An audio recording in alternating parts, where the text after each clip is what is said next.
Who is climbing? Who is falling? And who just flat out stinks? Some of y'all football sucks. This is the Big 12 Power Poll with Jake and Ben on 97.5, the KSL Sports Zone.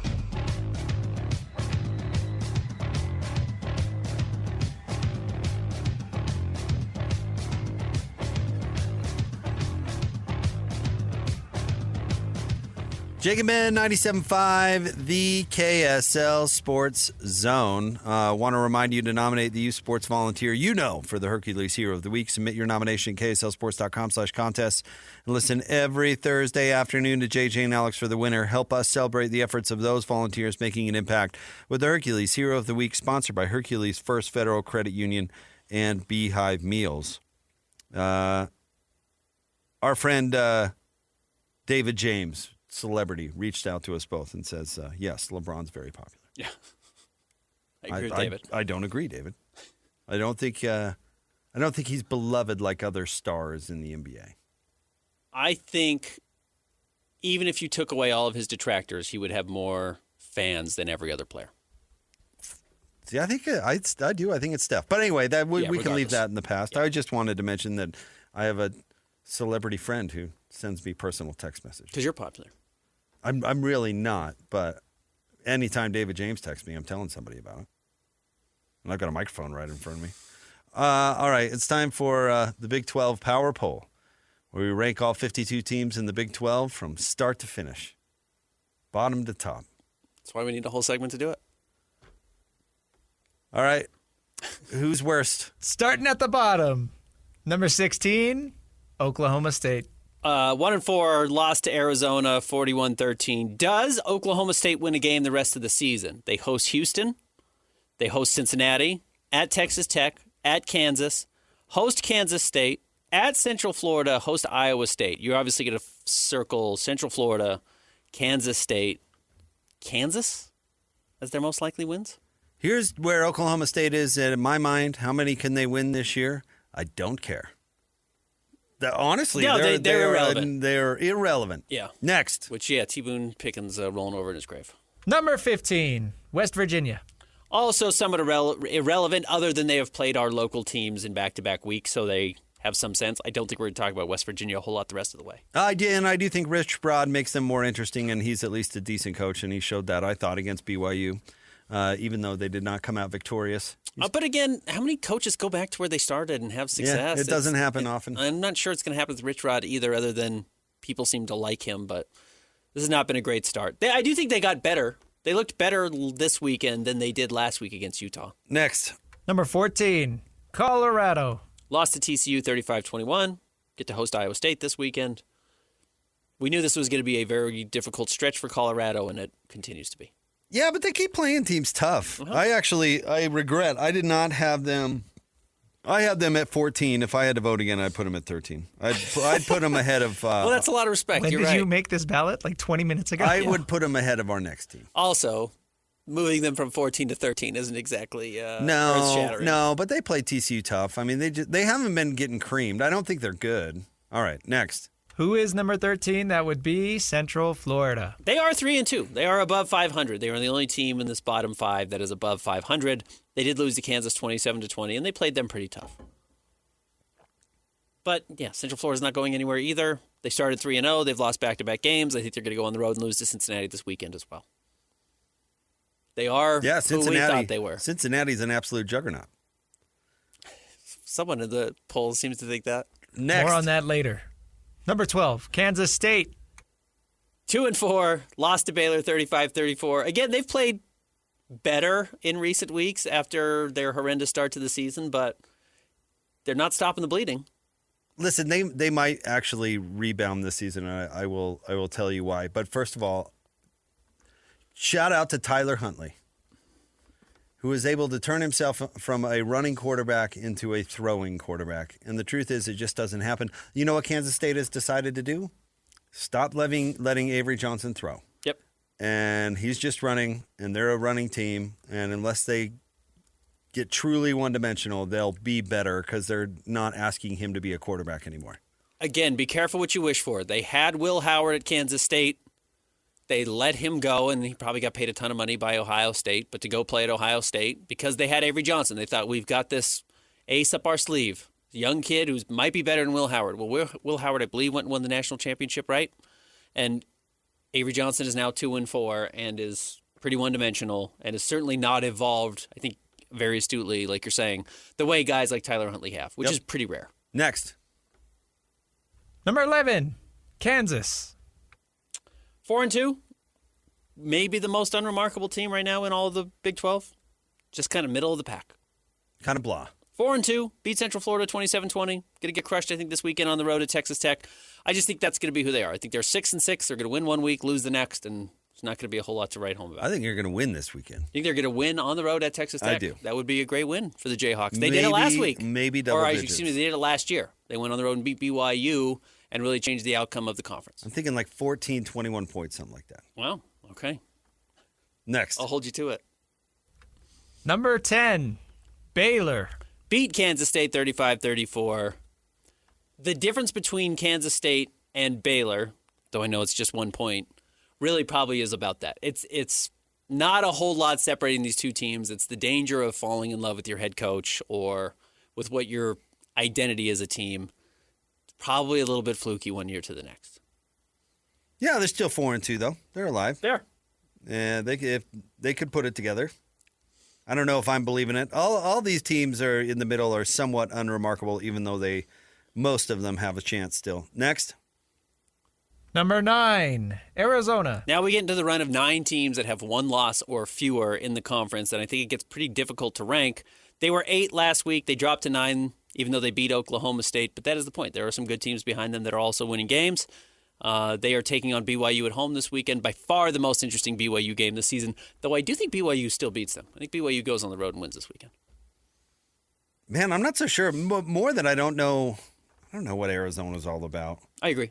I don't think they were as bad as their record was last year. I think maybe there was some other noise going on. I just think they were rocked by having a coaching change. I think that was really hard. And now maybe the train's back on the tracks. But how much? Because we were talking about them being conference contenders last year. So that's still a mystery to me. I don't know enough about them yet to say that BYU's going to storm down there and come away with a win. I don't know. I think Noah Fafita is still susceptible enough against good defenses, assuming we think BYU still has a good defense without Jack Kelly. Oh, which I do. I mean, I think the secondary's good. I think they are a good defense. So I don't know. That's a mystery to me. But I mean, I agree. I think it's the toughest team they played so far. Next. Number 8, Houston. Should we have Arizona above Houston? Yes. I did. You didn't. No, Neither I did Christian. I regret that. I was the one only too. person who had Houston above. I mean, or Arizona to above just Houston. to lose to a bad team, we shouldn't be moving. Who'd they them. play? They played the Red Raiders of Texas Tech. Yeah, to lose to a bad team like that. I should have punished them more. What do you want? Like that? Yes, we should have had Arizona above Houston. Yes. I did. Even though I love Willie Fritz. They lost 35-11, and the concern is now, and let me go back and look at Houston's last few games. The offense is not moving the ball particularly well. 11 points in this game. They only scored 27 against Oregon State, and they need to get to overtime to get there.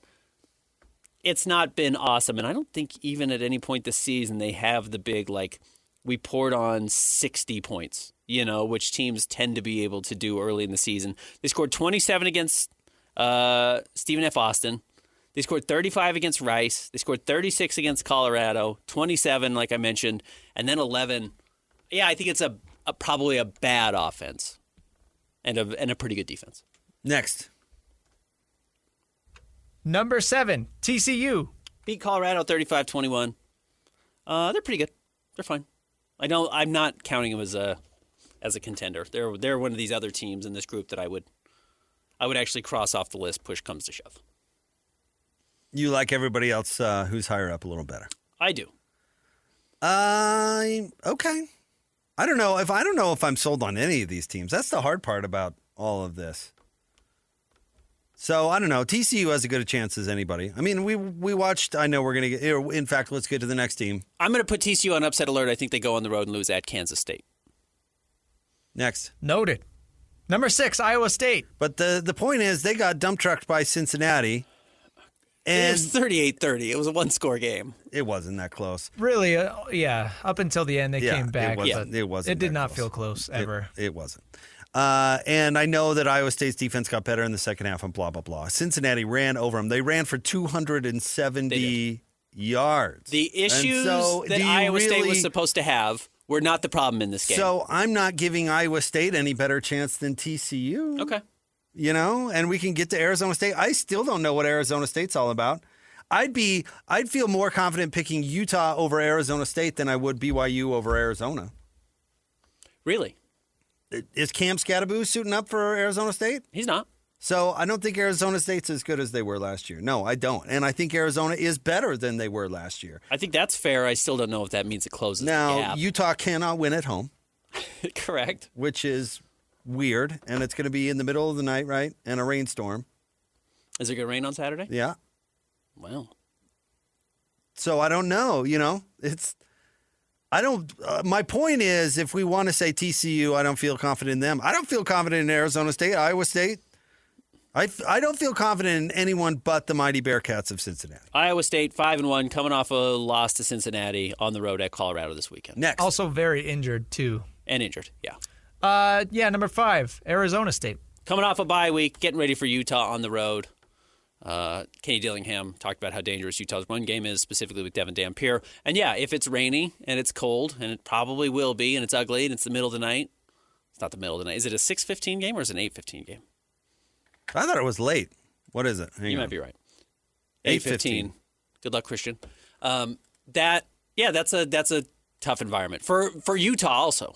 Yeah, for anybody. Both Arizona State and Utah. But yeah, this is going to be a tough game for Arizona State unless they can sling it all over the field, put up some points, and limit Utah to being one-dimensional. But that's easier said than done, as we've talked about. So I don't know. Are you a huge believer in the Devils? You do worry about anyone's ability to make big plays against Utah because Utah's corners are suspect. You were just hammering TCU. Arizona State beat them by what, like 1 point?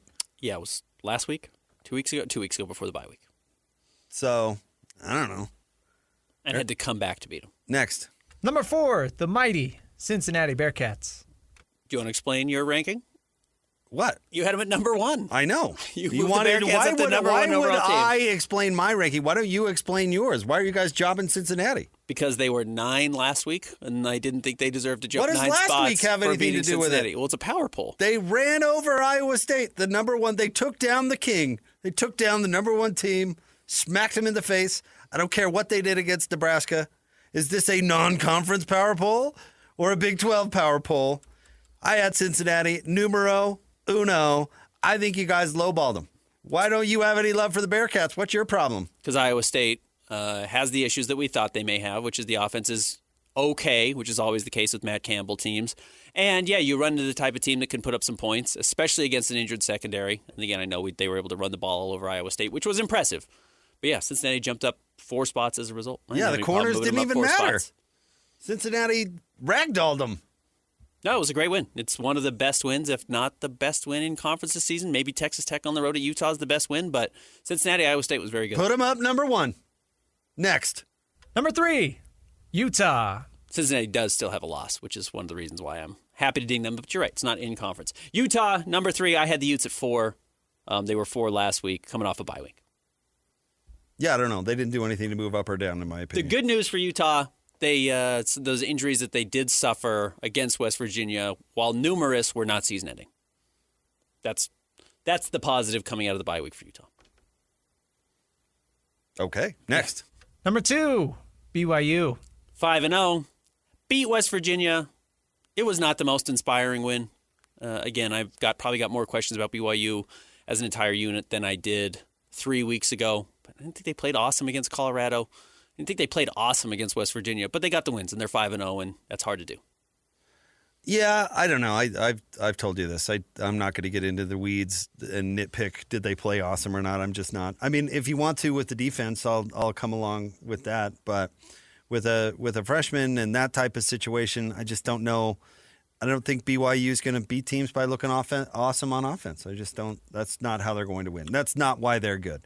They're good because they have some elite specialists on offense, and they have a really good defense. And you hope the freshmen can not screw it up for the other elite specialists. But I don't think the freshman's been the problem, and he certainly wasn't Not the problem yet. against West No, Virginia. that's why In fact, they're- I thought he was the best player against West Virginia. That's why they're 5-0.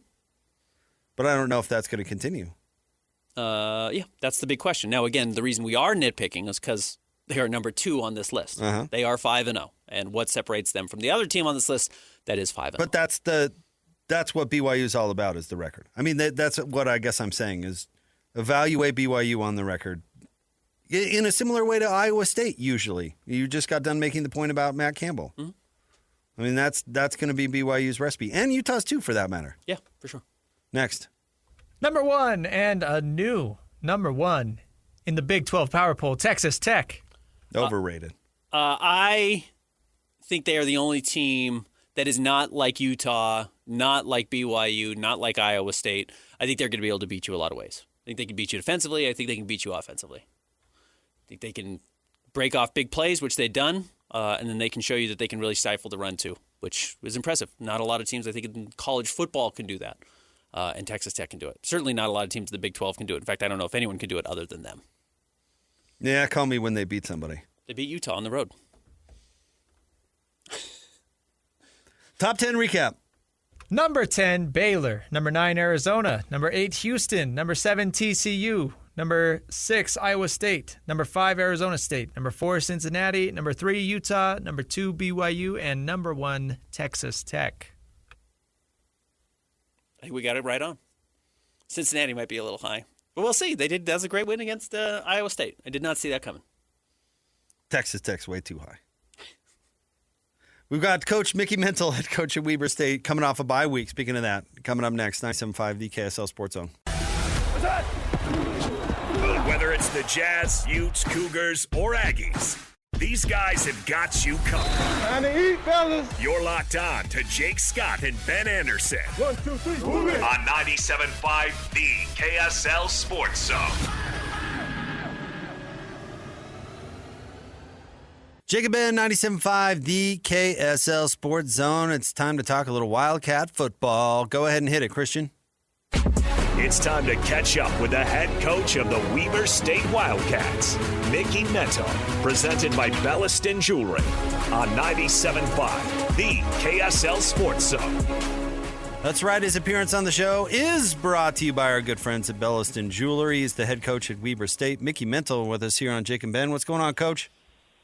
How y'all doing? Good. We're doing well, Coach. Obviously, there's never a good time to lose your quarterback for the rest of the season, but I guess if you have a bye week, you have a chance to sort out what that room's going to look like. Do you feel like you have more information today, getting ready for this weekend, than you did a week ago? Not necessarily. I mean, with those guys, I always thought we had a really deep room at QB, and it's just, putting those guys in really good situations to be successful. They're all a little bit different, so just changes the calls a little bit. So the extra week probably helps that a little bit. What's Sac State all about? Man, they run the football really well. Obviously, Coach Marion, he does a good job on offense, has done a good job wherever he's been. And then defensively, they get after the passer and create a lot of havoc in the backfield. I think they lead the country in TFLs and sacks. So got to make sure we're winning the line of scrimmage on both sides. Last week we asked you, with the bye week, do you feel like you have a chance for your players to get away from it a little bit and recuperate, even mentally, not just physically? Do you get a sense as you've gotten back to practice that you've seen that? Yeah, I think that we're in a good spot. Obviously, yesterday knocked some rust off of a couple days off, and then obviously have a really good practice today. So the game is going to kick at 6 up there in Ogden, Weber State, Sacramento State. I pulled up the weather report for you, Coach, and it looks like it's going to rain. In fact, it looks like it's going to rain right around game time. So what does that change? Does that change how you prepare in any way, or do you just go with it and adjust to the weather as it comes? I think you just adjust as the weather as it comes. So, not putting the ball in harm's way. Got to be able to run the football at a high level, and then obviously make sure, we're able to throw when needed in a game like that. But got to run the football in rainy games. It's a lot of Midwest type of football, and got to win up front. I'm always curious how coaches get this type of news because we're in the media and we do it a little bit differently. But did you have alerts set on your phone for Adam Schefter that Joe Flacco gets traded? How do you pick up that news as a fan, even though you're a head coach yourself? That's the first time I ever heard it, so it's news to me. Get it from Ben on the radio. Yeah, he's been traded to the I appreciate Bengals. y'all. So thanks for keeping me in the loop. it's Flacco and a 6th rounder to the Bengals for a 5th rounder, meaning Dylan Gabriel's obviously the guy going forward, and Shador jumps up to number 2 now. Meaning Joe Flacco will kill it in Cincinnati and beat the Browns for the last week of the season. He does have some If good you're a weapons Cleveland there. fan. Yeah, he has some weapons. Right? He's got some toys to play with. That's a really good trade by the Bengals. Smart. Do you have to automatically dislike the Bengals as a Browns fan? I don't know the rules there. I don't know. It's more Pittsburgh first and then Baltimore because you took our franchise from us in '99, and so those two are more hated than Cincinnati. Who in general? I mean, you grew up. You probably knew the Craig Elo Cavs, so you have to hate the Bulls, I would imagine. And then Cleveland. I was at that game. Were you? Wow. It was awesome. in Richfield. Yep. It was didn't know at the time how good that dude was going to be, but I still agree with Ron Harper. Ron Harper should have been on Jordan, not Elo, but that's just me personally. You're probably right about that. So who's the what team in any sport, basketball, football, baseball, is the biggest enemy of Cleveland sports fans? I still think it's Michigan and then Pittsburgh Steelers. Okay. All right. Yeah, because the Ohio State kind of unites everybody in that Right. state, right? Okay. Okay. That great. does. That makes total sense. You getting into Big Sky play, Coach. How important is this game this weekend? Just to bring it home before we let you go. With Stack State, I'm sure falling 0-2 in conference would not be ideal with big games like the one with Montana and Montana State coming up. So how important to get the conference off to a good start is this weekend's game? Well, I think they're all important, but winning at home in this conference is proven. If you win at home, you win all your home games, you got a shot. And, that's our main focus is to beat a good Sacramento State team at home and don't lose at home. So that's where our focus is at. But to get 1-1 in the conference is obviously is better than going 0-2. Well, and just to let you know, Ben picked the Knicks over the Cavs in the East this year. So with that, Coach, thank you for coming on with us. Come on, man. Mike Brown, come on. He's Cleveland. I know. Hey, look, it's not a y'all strong good. vote of confidence. I will say that because I've seen the teams in the West, and whoever comes out of the West is winning it all. So, Oh, look at that. Be nice to Coach. Come on. We want him to keep coming on, Ben. Coach is smart. He knows. Yeah. It's Coach, all right. you are the best, Coach. Thank you. Hey, thanks. Good luck this weekend. Appreciate it. Thank you all. Thanks for having me. See you, Coach. All right, 6 o'clock kick in Ogden, Sac State, Weber State. Be there or be square. And thanks to our friends at Bellis and Jewelry. And take a poncho. Oh, yeah, stop and buy some bling before you go to the game. It's really cool. It's right across the street from campus. It is. Stop in and pick up a tennis bracelet for the wife. Yeah, well, the news there is that Joe Flacco did get traded to the Bengals during the power poll. That news came out. Which, yeah, I think that's a good move. Joe Flacco has proven to be a good player. I think the Browns are more than Joe Flacco away from improving. So the Bengals could use just a steady quarterback who knows how to put the ball where it needs to go, and I think Flacco knows how to do that. Man, the Browns just created the biggest headache for themselves by drafting Shador.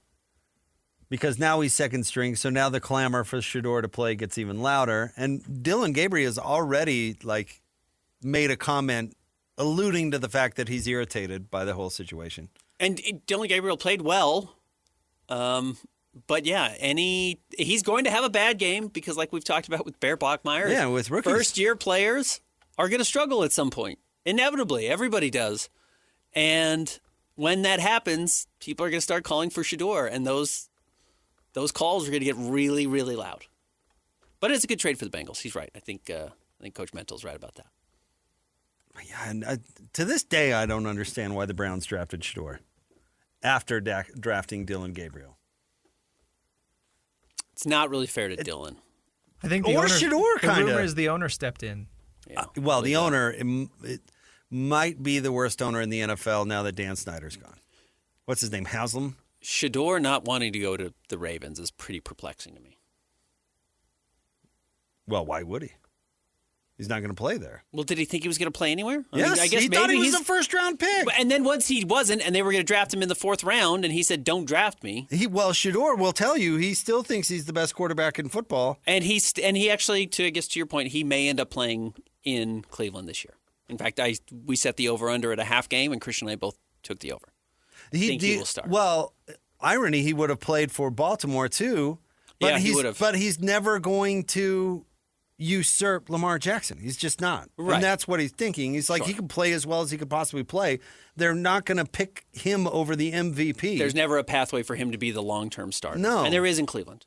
There is. Yeah. Because Dylan Gabriel is by no means, Lamar Jackson. Automatic success. Yeah. And if he gets hurt, then you jump up. I'm sure Shador told Buffalo, don't draft me too. Yeah. You're probably right. All right. Stay tuned. We wrap up the show. Coming up next, it's Jake and Ben, 97.5, the KSL Sports Zone. Nobody gets you ready for Utah football more than the KSL Sports Zone. Ready? Kyle Whittingham and the Utes are back at home for a showdown against Arizona State. Your home for the best coverage of Utah football is right here on 97.5, the KSL Sports Zone. You're listening to Jake Scott and Ben Anderson on 97.5, the KSL Sports Zone.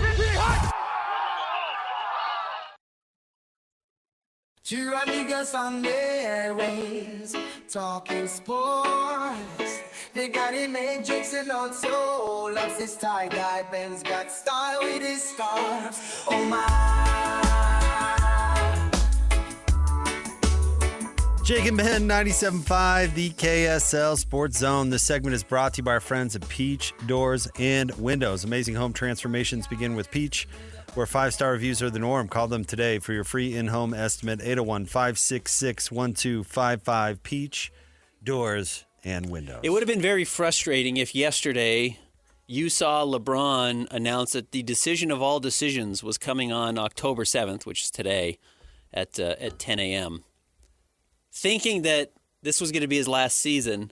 So you went out and spent a fortune on the last game of the season for Lakers fans, which I believe is against the Utah Jazz coming up on April 12th, only to realize that he's hawking cognac and you bought tickets to see the Jazz.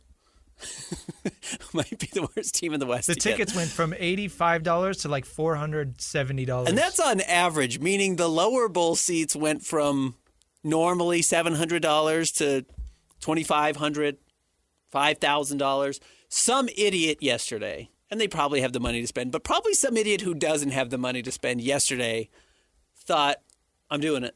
I'm pulling the trigger.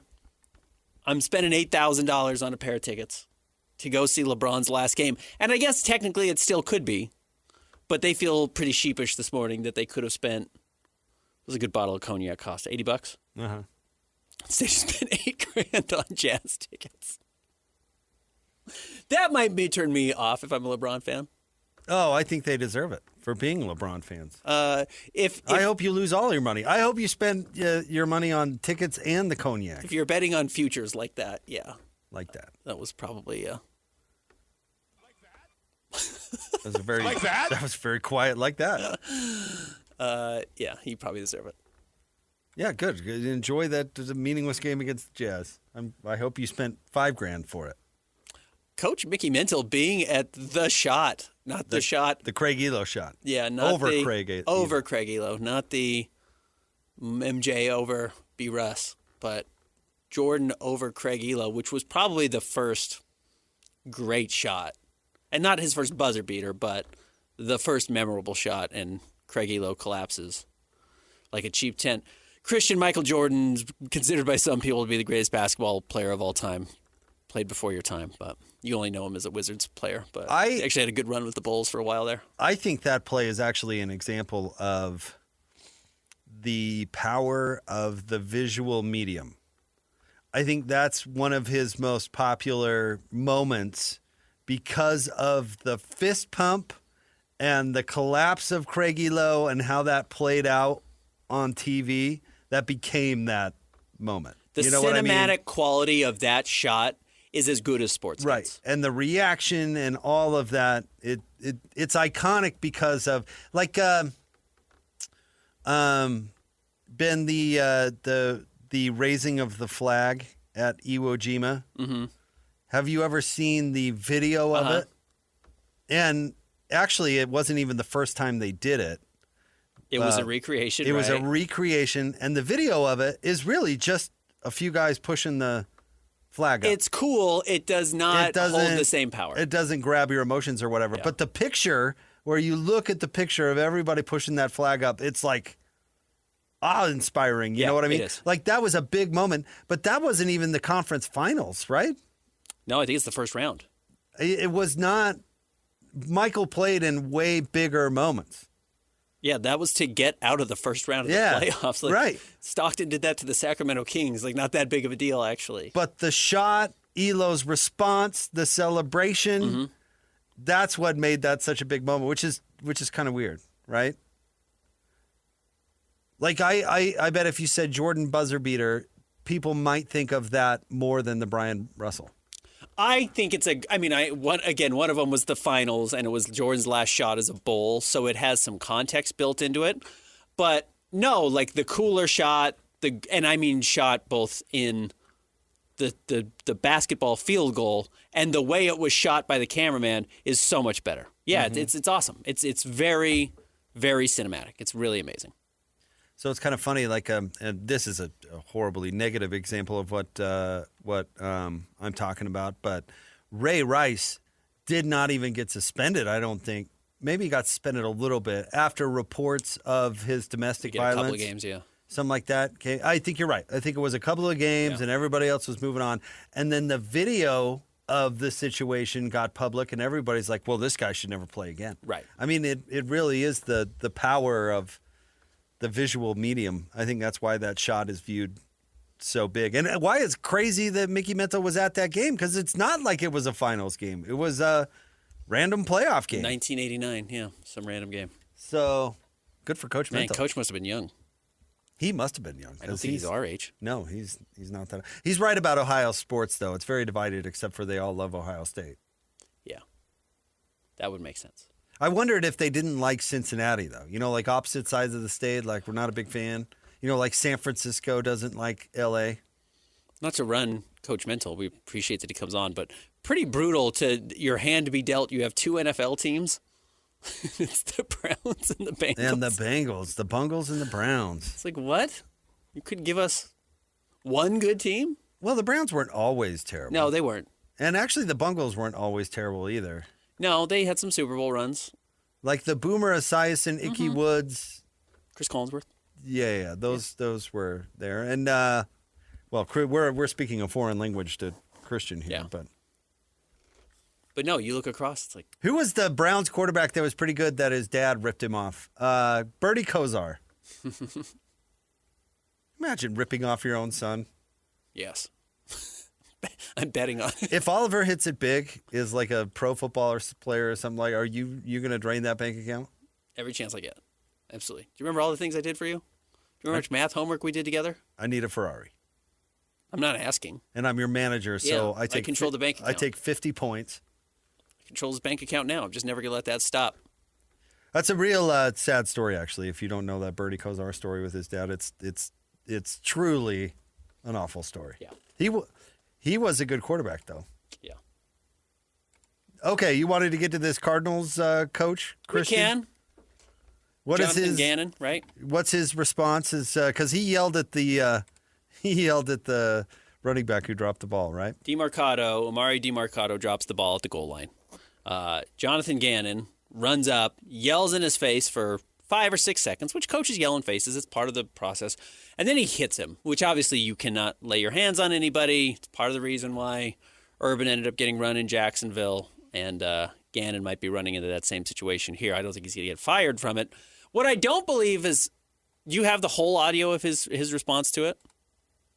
Let's hear it really quickly. I didn't see the video, David, but yeah, I actually... Liar. Liar. You didn't. Everyone else saw the video. You didn't see the video. Baloney.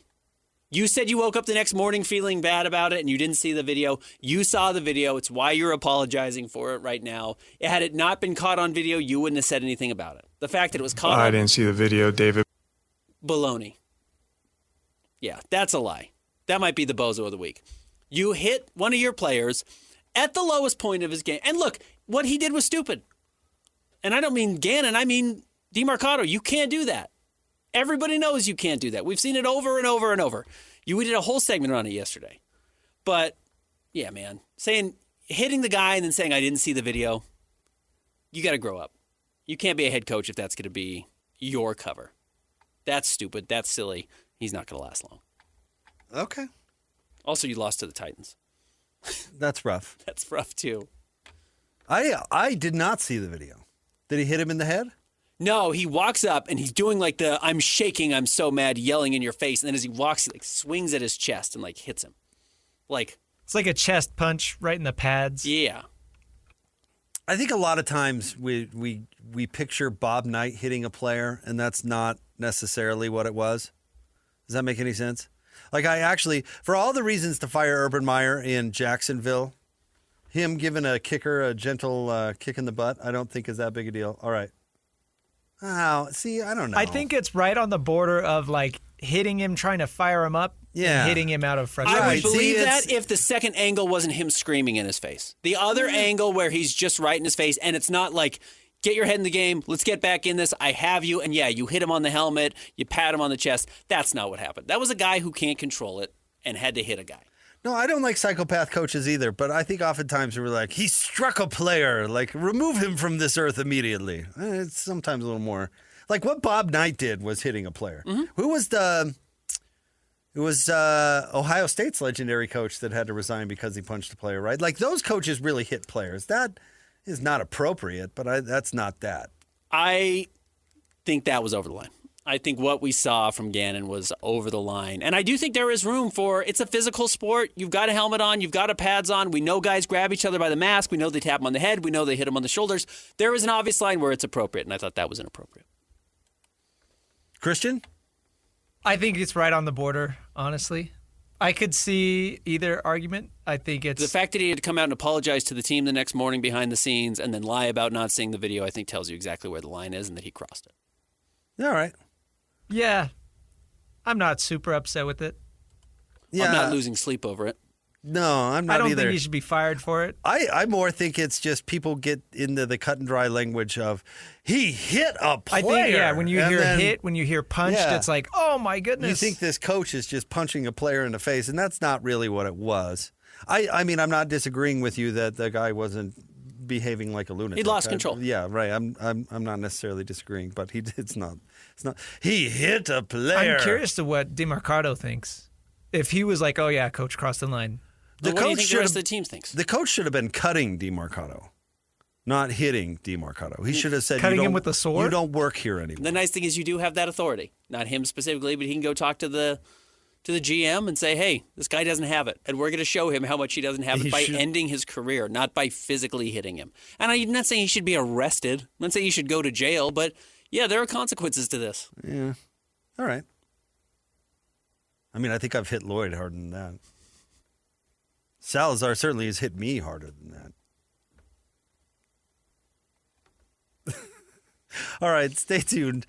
Speaking of Salazar, he'll be producing Kansas Scotty coming up right around the corner. We'll talk to you tomorrow. Thanks, Christian. Jake and Ben, 97.5, the KSL Sports Zone.